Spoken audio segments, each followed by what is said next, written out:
When you breathe too much through your mouth, too fast, too deep, you release too much carbon dioxide and your blood holds onto oxygen instead of releasing it. You can breathe all day and your cells still won't get the oxygen they need. Today, we explain why.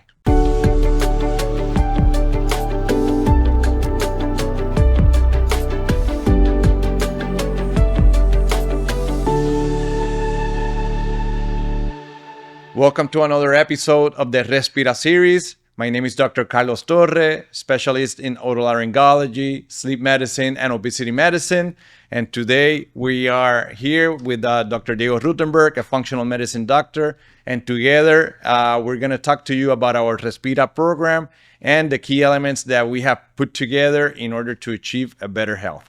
So Diego, welcome to another episode of the RESPIRA Series. Today, we're going to be talking and focusing more on the aspect of optimal respiration and why it's so important. People usually they don't breathe right. Yes, absolutely, right? Absolutely. And respiration and breathing really has become one of the main elements of our program because we understand that in order for cells and organs to function properly, they need to have the right level of energy.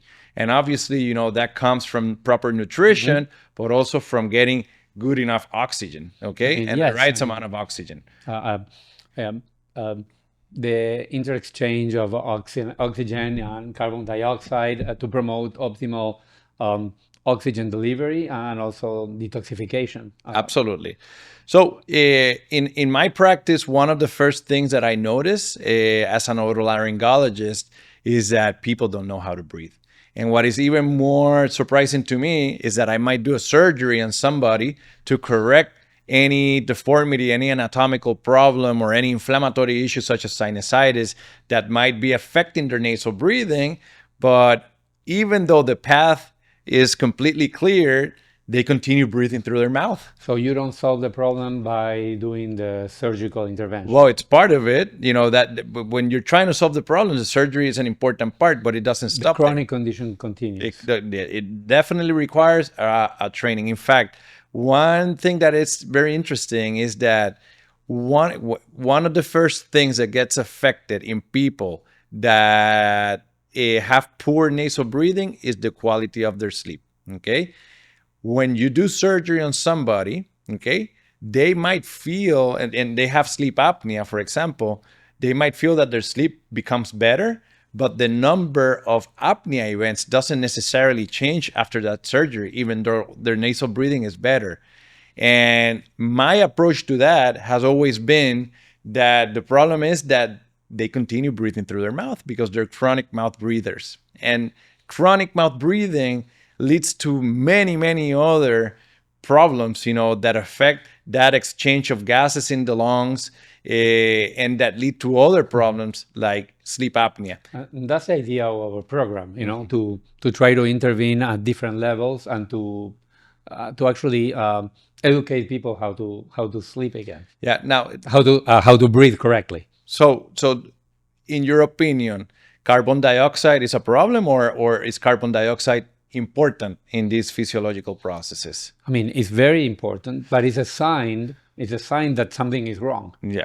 When people cannot tolerate, exactly. When people don't have the capacity to tolerate higher levels of carbon dioxide and they are constantly trying to get rid of carbon dioxide to lower levels, that becomes an issue, right? Most people don't necessarily maintain or are able to tolerate the optimal levels of carbon dioxide that help in the release of oxygen from blood cells. You know, that it came to my mind. I mean, I was not expecting, because we prepared some of these topics, but yeah.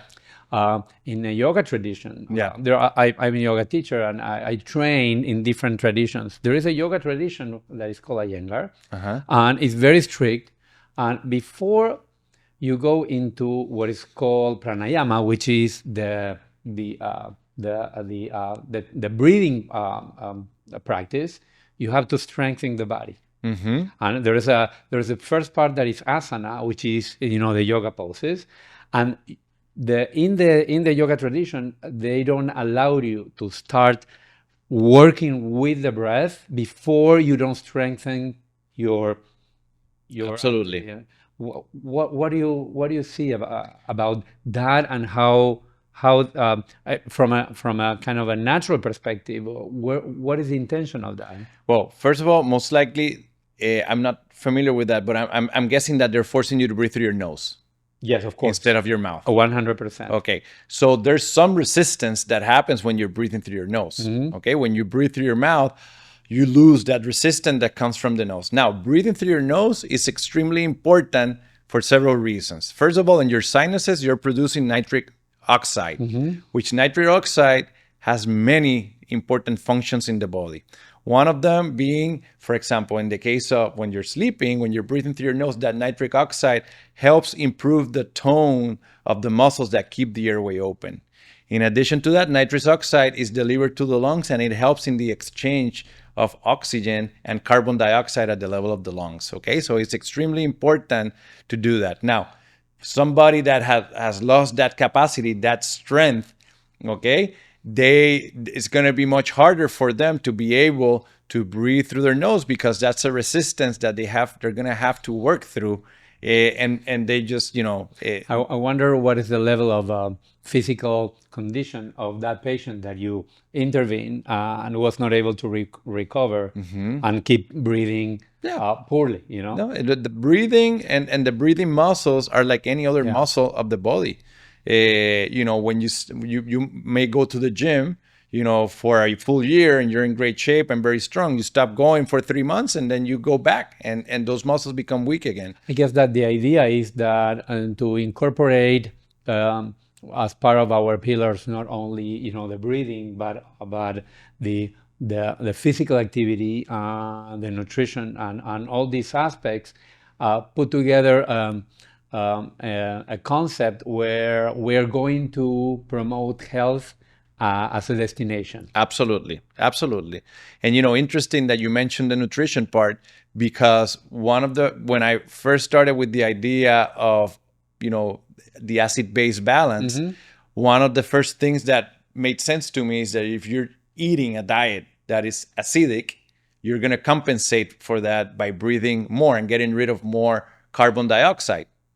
That might be the case.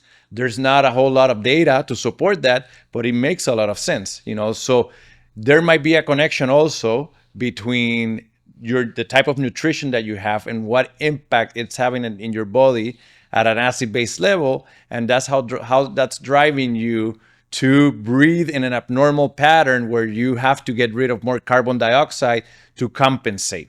One of the things that I pay close attention is to the heart rate. Yeah. And how people's heart rate is compensated, and sometimes it is accelerated based on these deficiencies. Yeah. What do you think? You're talking about deficiencies at the respiratory level? Yes. Same thing.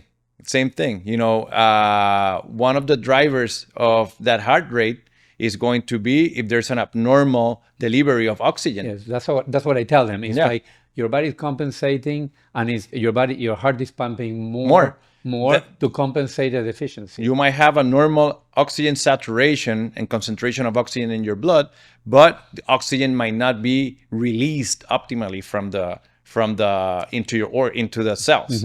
And for that reason, then how do you compensate for that decrease in oxygen delivery? By making the heart working hard, increasing the blood pressure. And sometimes these fluctuations are not that high. No, minimal. But if someone is in resting state and the heart rate is in the upper 80s, it might not be considered bad.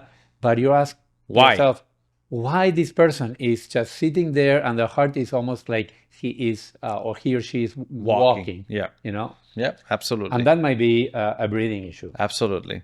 So, the good thing is that we have the tools. We understand what the problem is. We certainly, can help people become good nasal breathers. And the way that we see it, we understand that this is a key element of leading a healthy life, and allowing, just like sleep is important in restoring normal function, we need oxygen delivery to be optimal. And that comes through adequate nasal breathing in order for our cells to work well at a mitochondrial level, at a cellular level. That's such an important pillar. Yeah. So anyways, this has been a fascinating topic that I certainly enjoy a lot. In the next episodes, we'll be talking about the other pillars. And thank you for being here, Diego.